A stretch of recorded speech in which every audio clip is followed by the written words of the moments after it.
शुभागमन शुभागमन हुआ गुरु का शुभागमन। सुस्वागतम सुस्वागतम भक्त कहे गुरु सुस्वागतम। बड़े भाग्य से बड़े पुण्य से मिला गुरु का चातुर्मास। बड़े भाग्य से बड़े पुण्य से मिला गुरु का चातुर्मास। वर्षा योग में धर्म की वर्षा रचेगी एक स्वर्णिम इतिहास। तीन भुवन में सार बीत राग विज्ञानता शिव स्वरूप शिवकार नमः त्रियोग संहार के। जब लोपंच परमेष्टि भगवान ने की आचार्य गुरु विराट सागर जी मुनिराज की, आचार्य विशुद्ध सागर जी मुनिराज की, अहिंसा में विश्व धर्म की। महानुभाव, छह ढाला की अपनी जो क्लास चल रही है, दूसरी ढाल में अघृत मिथ्याचारित का वर्णन यहाँ पर पूर्ण हो चुका है और 8 श्लोक यहाँ पर पूरे हुए। आज 9वां श्लोक 9वां छंद प्रारंभ कर रहे हैं, जिसमें गृहीत मिथ्या दर्शन और कुगुरु का स्वरूप यहाँ पर बताया जा रहा है। जो कुगुरु को देव को धर्म सेव पोसे चिर दर्शन मोह एव।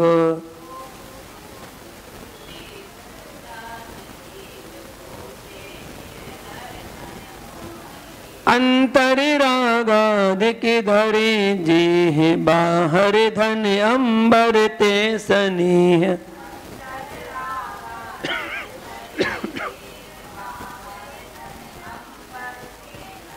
एक लाइन बोल ले।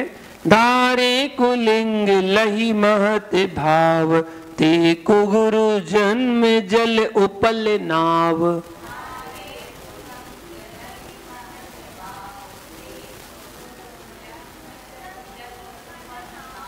इसमें कुगुरु का भी स्वरूप यहाँ पर पूरा हो रहा है, इसलिए इसको एक छंद को एक लाइन और ली है। हाँ, तीनों को उच्चारण फिर से करेंगे। जो कुगुरु को देव को धर्म सेव पोसे चिर दर्शन मोह एव। अंतर रागादिक धरे जे बाहर धन अंबर ते स्नेह। दारे कुलिंग लही महत भाव ते कुगुरु जन्म जल उपल ना। हाँ, अर्थ देखिए। जो मतलब जो, कुगुरु, कुगुरु मतलब मिथ्या गुरु, मिथ्या गुरु की, कुदेव मतलब मिथ्या देव की, और कुधर्म मतलब मिथ्या धर्म की। सेवा मतलब सेवा करता है। जो मिथ्या गुरु की, मिथ्या देव की और मिथ्या धर्म की सेवा करता है, वह चिरम, चिरम मतलब बहुत काल तक, दर्शन मोह है, अर्थात मिथ्या दर्शन को, एक मतलब ही, मिथ्या दर्शन को ही पोसे, पोसे मतलब पुष्ट करता है। जेहु, जेह मतलब जो, अंतर, अंतर मतलब भीतर, अंतरंग में, राग आदिक, राग देश आदि दोषों को, धरे मतलब धारण करते हैं। अंदर में तो राग देश आदि दोषों को धारण करते हैं, और बाहर, बाहर मतलब ऊपर प्रत्यक्ष में, धन अंबर ते मतलब धन कपड़े वगैरह, अंबर मतलब कपड़े, धन और कपड़े वगैरह में स्नेह, स्नेह मतलब प्रेम या आसक्ति करते हैं। और महत भाव, महात्मा मतलब महात्मा पने को, लही, लही मतलब पाकर, महात्मा पने को पाकर, कुलिंग, कुलिंग मतलब खोटे खोटे भेषों को धारे मतलब धारण करते हैं। ते मतलब वे कुगुरु, कुगुरु कहलाते हैं। और कुगुरु कैसे होते हैं? जन्म जल मतलब संसार रूपी समुद्र में उपल नाव, उपल मतलब पत्थर, पत्थर की नाव मतलब नौका के समान है। पत्थर की नौका पर कोई सवार होगा तो वो स्वयं डूबेगा, और जो जो उस पर सवार होगा उसको भी डुबाएगा। ऐसा कुगुरु का स्वरूप यहाँ पर बताया गया। पुनः एक बार देख लीजिए, जो मिथ्या गुरु की, मिथ्या देव की और मिथ्या धर्म की सेवा करता है वह बहुत काल तक मिथ्या दर्शन को ही पुष्ट करता है। जो भीतर अंतरंग में राग देश आदि दोषों को धारण करते हैं और ऊपर प्रत्यक्ष में धन और कपड़े वगैरह में प्रेम या आसक्ति करते हैं और महात्मा पने को पाकर छोटे खोटे खोटे वेशों को धारण करते हैं, वे कुगुरु कहलाते हैं। और कुगुरु संसार रूपी समुद्र में पत्थर की नौका के समान है। हाँ, यहाँ व्याख्या देखेंगे, गृहीत मिथ्या दर्शन किसे कहते हैं? कुगुरु कुदेव और कुधर्म के सेवन को गृहीत मिथ्या दर्शन कहते हैं। कुगुरु कुदेव और कुधर्म की सेवन से क्या हानि होती है?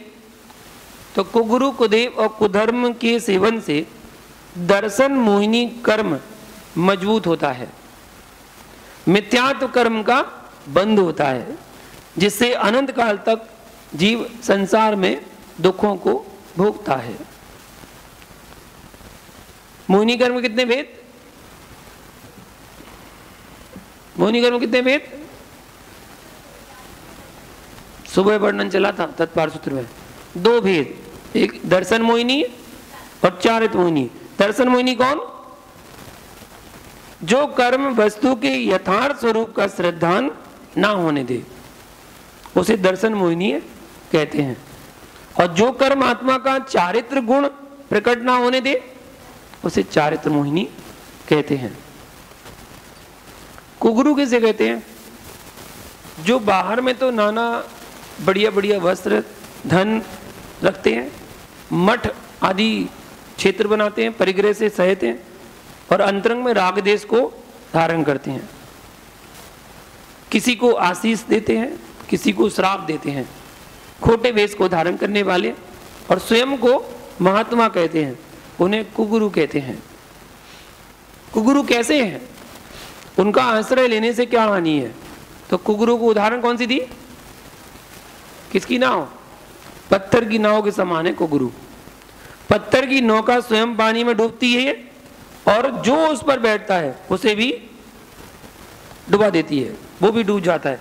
इसी प्रकार कुगुरु स्वयं संसार सागर में डूबते हैं तथा जो इनकी पूजा भक्ति करते हैं तथा इनके अनुसार आचरण करते हैं वे भी इनके साथ संसार सागर में ही डूब जाते हैं। लिंग किसे कहते हैं? बाह्य पहचान के चिन्ह को लिंग कहते हैं।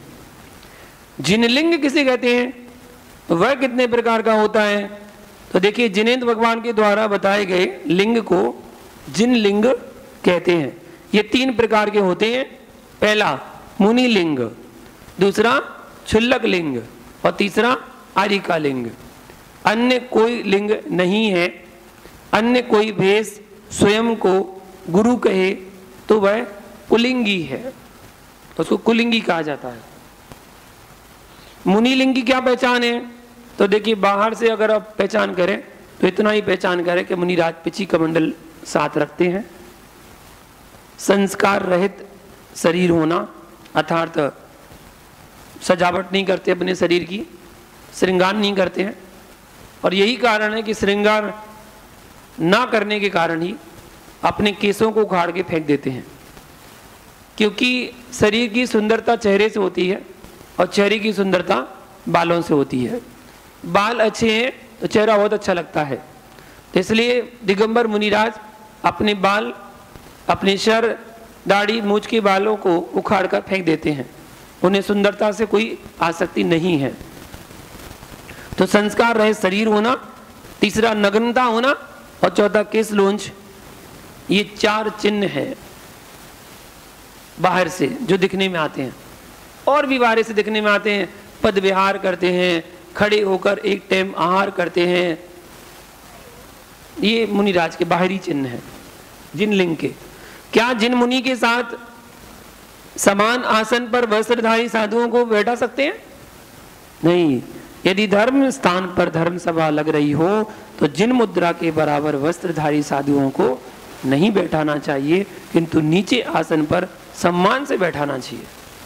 उनसे नीचा आसन हो, सम्मान से बैठाना चाहिए, उसमें कोई बुराई नहीं है। ये हो गया कुगुरु का वर्णन। अब देखते हैं हम कुदेव का स्वरूप। कुदेव का स्वरूप क्या है? तो 10वें नंबर की एक लाइन और 11वें नंबर की एक लाइन, 2 लाइनों में कुदेव का स्वरूप बताया गया है। जे राग द्वेष मल करी मलिन, वनिता गदादि जुत चिन्ह चीन।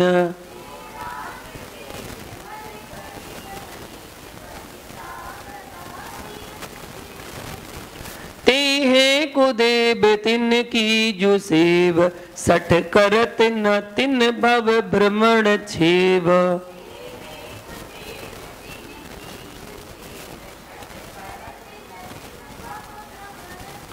बोलिए, जे राग द्वेष मल करी मलिन वन।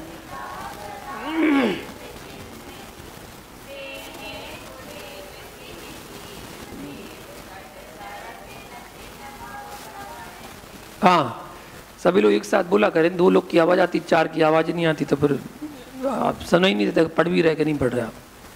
जे मतलब जो राग देश, मतलब राग और देश रूपी मल करी, मल मतलब मैल से, मल करी मतलब मैल से, मलिन मतलब मैले हैं।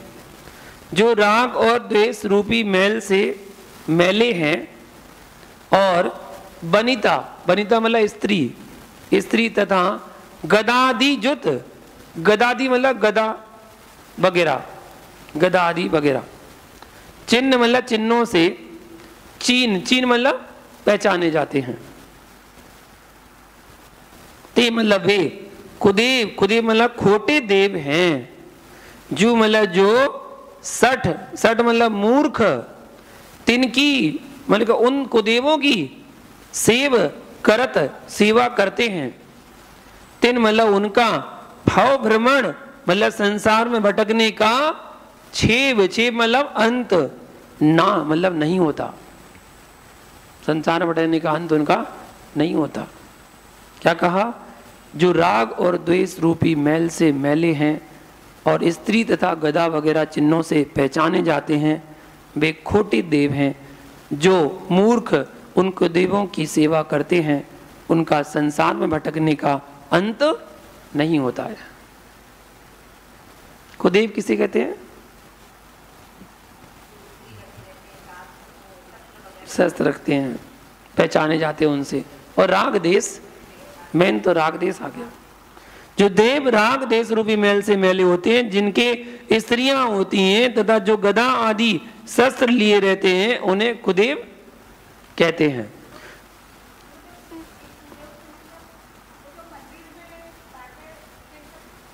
हाँ, A to Z, बिल्कुल बिल्कुल।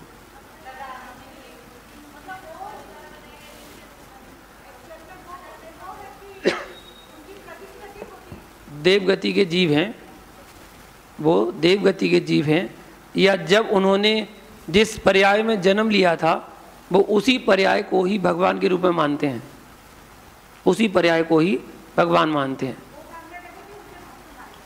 हाँ, उनकी जो अनुयायी थे वो मानने लगे, वो तो गए, वो तो गए, और उनके भक्त जो थे वो अनुयायी थे, वो मानने लगे, उस रूप में मानने लगे।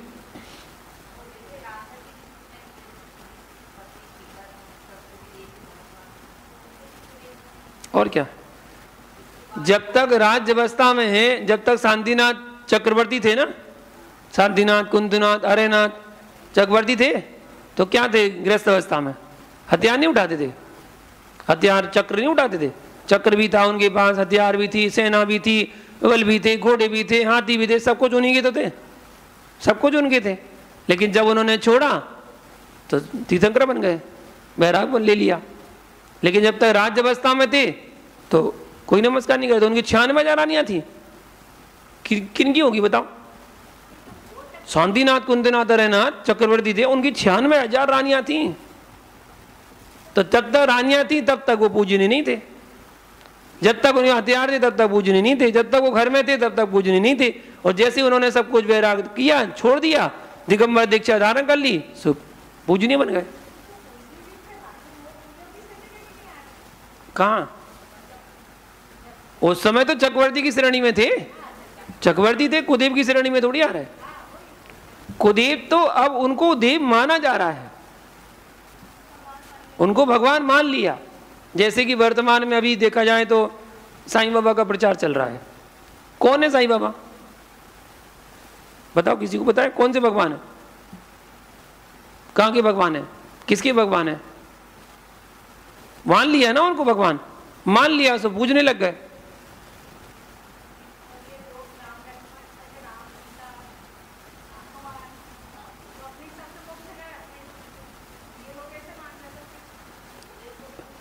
हमारे यहाँ तो हम सबको मानने तैयार हैं, ठीक है। हमारे यहाँ नाम की पूजा नहीं होती है, हम तो भीतराग अवस्था को मानने तैयार हैं। जो भीतराग अवस्था में जिन्होंने मोक्ष को प्राप्त कर लिया सो हमारे आराध्य, हमारे भगवान, हमारे अनंत परमेष्ठी है। और बाकी उनके अलावा सब कुदेव हैं। जो रागी देवी देवता हैं, जो जिनके लिए आप पूजा करो तो प्रसन्न हो जाते हैं, ओके मांग बच्चे वरदान, मैं तेरी पूजा से प्रसन्न हो गया। और अगर वो आपकी पूजा से खुश नहीं हुए तो मैं तुझे श्राप देता हूं, तेरे साथ ऐसा हो जाएगा। तो जो श्राप देता है, जो वरदान देता है, वो काहे का भगवान? भगवान तो वो है जिसको न राग हो और न द्वेष हो, उसको भगवान की श्रेणी में रखा गया है। अब अन्य जो मानते हैं वो मानते हैं, वो उनकी मान्यता है। अन्य की जो मान्यता है, जो मानते हैं वो उनकी मान्यता है। लेकिन हमारी मान्यता जो है, हमारी मान्यता वीतरागता को ही मानते हैं, अन्य को नहीं मानते।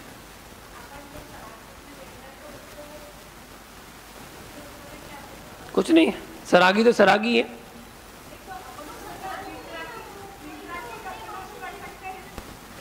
जब तक हमारे तीर्थंकर ही क्यों ना हो, अगर वो राज्य अवस्था में है तो भी उनको नमस्कार नहीं करते, तब भी नमस्कार नहीं करते जब तक वो राज्य अवस्था में थे। आदिनाथ भगवान कितने 83 लाख वर्ष पूर्व की आयु कहाँ बिताई? राज्य अवस्था में। किसने नमोस्तु किया? किसी ने नमोस्तु किया? नहीं किया, कोई उन्हें नमोस्तु करने नहीं गया। लेकिन जैसे उन्होंने दीक्षा ली तो उनको सब नमोस्तु करने लगे।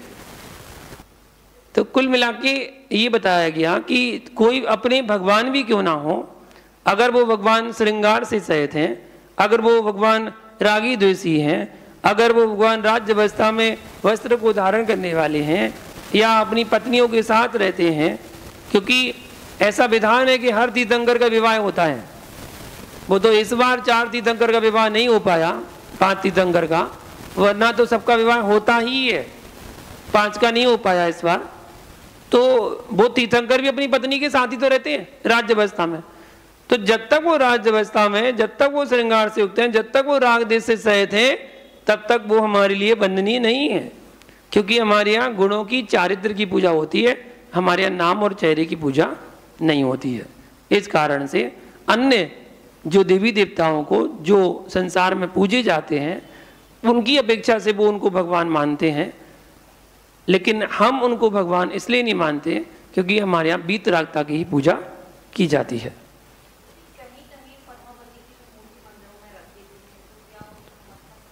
देखिए, साधर्मी है, और साधर्मी, अगर साधर्मी जैसे आप भी पारसनाथ भगवान की पूजा करते हैं और वो भी पारसनाथ भगवान की पूजा करते हैं, वो भी पारसनाथ के भक्त हैं, आप भी पारसनाथ के भक्त हैं, तो आपके साधर्मी है। और एक साधर्मी दूसरे साधर्मी को जो आदर, जो सम्मान देता है, वो आदर सम्मान अगर आप उनको देते हैं तो कोई बुराई नहीं है।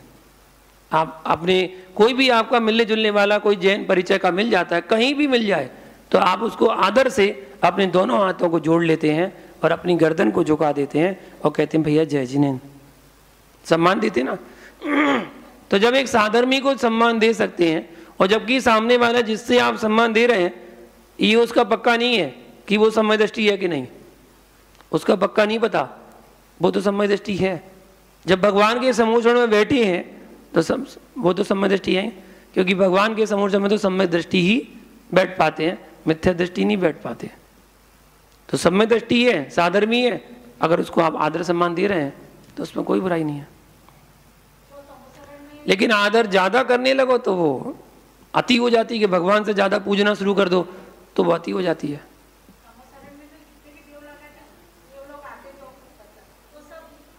एंट्री तभी होगी जब सम्यक दर्शन होगा। बाहर घूमते रहो। समोषण के बाहर जो 7 कटनियां होती हैं, उन 7 कटनी में आप खूब घूमते रहो। कोई भी जितने भी है मनुष्य हैं, त्रेंच हैं, देव हैं, जो भी हैं, वो सब 7 कटनी में घूमते रहते हैं। जो सम्यक दृष्टि होगा वही 12 सभा में प्रवेश कर पाएगा। जहाँ भगवान की 12वां सभा लगी हैं उसमें तभी प्रवेश कर पाओगे जब सम्यक दर्शन होगा। बिना सम्यक दर्शन की आप वहाँ जा नहीं सकते। टिकट है समोषण में अंदर जाने की, टिकट वो है सम्यक दर्शन। सम्यक दर्शन की टिकट है। हर जगह जाने की टिकट होती है ना, अंदर प्रवेश करने की। सर्कस में, भाई ट्रेन में, फ्लाइट में कहीं जाना है तो आपको टिकट लेनी पड़ेगी। बिना टिकट के प्रवेश नहीं होता। ऐसे ही सम्यक दर्शन टिकट है। समोषण में प्रवेश करना है तो टिकट लेनी पड़ेगी। अगर सम्यक दर्शन टिकट है तो ये अंदर जाने देंगे, वरना बाहर ही रहो, बाहर घूमते रहो। ऐसे हैं। तो कुदेव की सेवा भक्ति करने से क्या हानि होती है? तो कुदेव की सेवा भक्ति करने वाला संसार सागर में परिभ्रमण करता रहता है। एक बार कुदेव को नमस्कार करने से, देखिए, एक बार कुदेव को नमस्कार करने से 4 लाख पर स्त्री सेवन का पाप लगता है।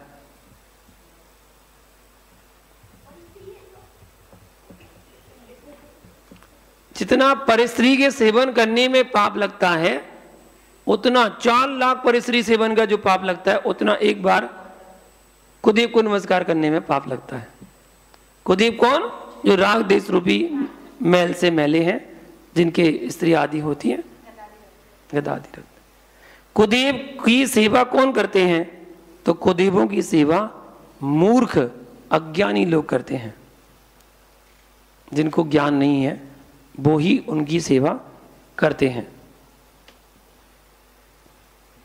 एक और लें, 11वें नंबर की एक लाइन और 12वें नंबर का पूरा 2 लाइन, 3 लाइन और लेंगे, जिसमें कुधर्म का लक्षण और गृहीत मिथ्या ज्ञान के कथन की प्रतिज्ञा की जा रही है।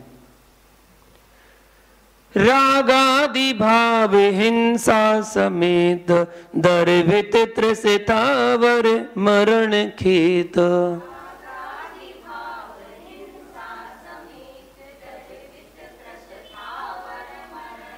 जे क्रिया तिन्हें जानहु कुधर्म, तिन सर दे जीव लहे असर में।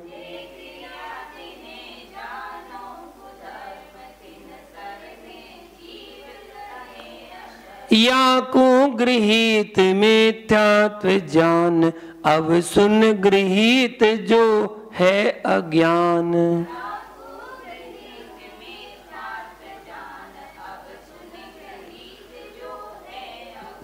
बोलिए एक बार। हाँ, अज्ञान कुज्ञान, कुज्ञान कहीं कहीं कुज्ञान आता है, कहीं अज्ञान आता है। आपके में क्या है? कुज्ञान। आपके में अज्ञान। वैसे अज्ञान ही चलता है। अज्ञान मतलब मिथ्या ज्ञान।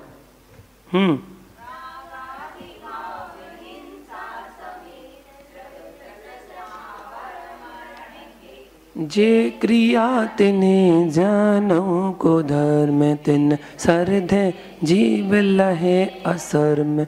या को गृहीत मिथ्यात्व जान, अब सुन गृहीत जो है अज्ञान। हाँ, यहाँ बता रहे हैं राग आदि मतलब राग द्वेष आदि, भाव हिंसा मतलब भाव हिंसा, समेत मतलब सहित, तथा त्रस थावर, त्रस मतलब त्रस और थावर मतलब स्थावरों के, मरण मरण मतलब घात के, खेत खेत मतलब स्थान स्थान, दर्वित दर्वित मतलब द्रव्य हिंसा, समेत मतलब सहित, जे किया जे क्रिया, जे मतलब जो, क्रिया मतलब क्रियाएं हैं, तिने मतलब उन्हें, कुधर्म जानऊ, कुधर्म मतलब मिथ्या धर्म, जानो मतलब जानना चाहिए। ठीक है, यहां बताया राग और द्वेष आदि, भाव हिंसा सहित, तथा त्रस और स्थावरों की घात के स्थान, द्रव्य हिंसा सहित जो क्रियाएं हैं उन्हें मिथ्या धर्म जानना चाहिए। तिन तिन मतलब उनके, श्रद्धे मतलब श्रद्धान से, जीव मतलब प्राणी असर्म लह, असर्म मतलब दुख, लह मतलब पाता है, दुख पाता है। याकू, याकू मतलब इस कुगुरु कुदेव और कुधर्म के श्रद्धान को गृहीत मिथ्यात् अर्थात गृहीत मिथ्या दर्शन जान मतलब जानना चाहिए। अब मतलब अब गृहीत मतलब गृहीत जो है अज्ञान अर्थात मिथ्या ज्ञान को सुन मतलब सुनो। अब गृहीत मिथ्या ज्ञान को सुनो, हो गया, मिथ्या धर्म जानना चाहिए, वहां तक हो गया। फिर उनके श्रद्धान से प्राणी दुख पाता है। इस कुगुरु कुदेव और कुधर्म के श्रद्धान को गृहीत मिथ्या दर्शन जानना चाहिए। यहां पर मिथ्या दर्शन का वर्णन पूर्ण हो गया और अंत में क्या कह दिया, अब गृहीत मिथ्या ज्ञान को सुनो। आगे गृहीत मिथ्या ज्ञान का वर्णन प्रारंभ होगा। पहले इसको जाने। कुधर्म, कुधर्म किसे कहते हैं? तो जिन कार्यों के करने से राग द्वेष उत्पन्न होते हैं, अपने और दूसरे के प्राणों का को दुख होता है, दुख होता है और त्रस स्थावर जीवों की हिंसा होती है, उन्हें कुधर्म कहते हैं। जहां पर हिंसा ही हिंसा बताई जा रही है। हिंसा कैसे कहते हैं? अपने तथा पर के अंतरंग व बाह्य प्राणों का हनन करना हिंसा है। हिंसा कितने प्रकार की? दो प्रकार की, द्रव्य हिंसा और भाव हिंसा। द्रव्य हिंसा कैसे कहते हैं? तो जिन क्रियाओं के करने से जीवों के इंद्रिय आदि 10 प्रकार के प्राणों का घात होता है, उसे द्रव्य हिंसा कहते हैं। 10 प्राण कौन से? 5 इंद्रिय, नहीं गलत, 10 प्राण कौन से होते हैं?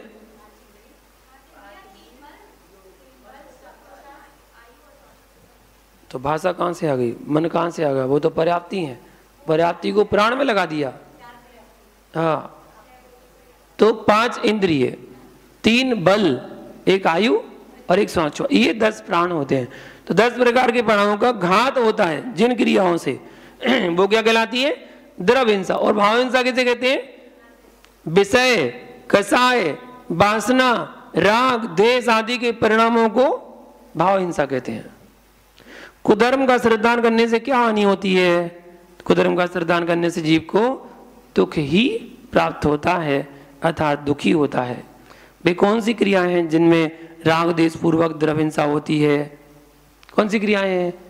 तो पंचांगनी तप करना, पानी में खड़े रहना, वृक्षों पर उल्टा लटके रहना, अग्नि में प्रवेश करना, पर्वत से गिरना, पशुओं की बलि देना, यज्ञ करना, पशुओं को आहुति देना, इन सब से राग द्वेष पूर्वक द्रव्य हिंसा होती है और ये कुधर्म के अंतर्गत आता है।